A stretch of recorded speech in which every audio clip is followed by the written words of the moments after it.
Kasanje wasinaga olotoro yene ba mujakoka mapa owaka hana gbire baba ya beto la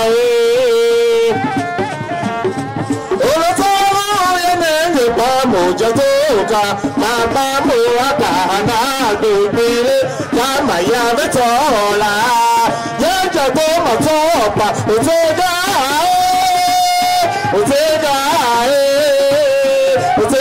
kwa baba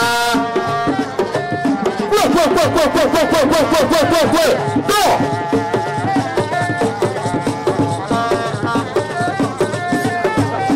alo pasana yo check omo chide check to no nana ide check kwa unyano na baude wase shimala alo pasana no yo odu mendiga kwa amodala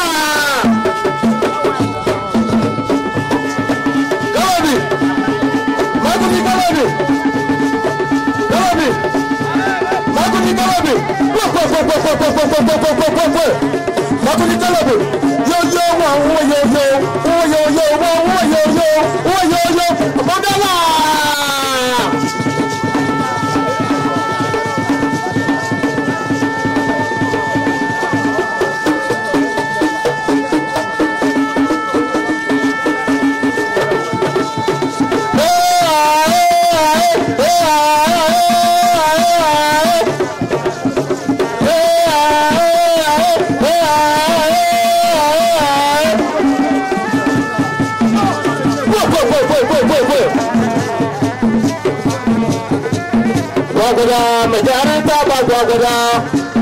wagada mejarita bagwagada wagada mejarita bagwagada wagada mejarita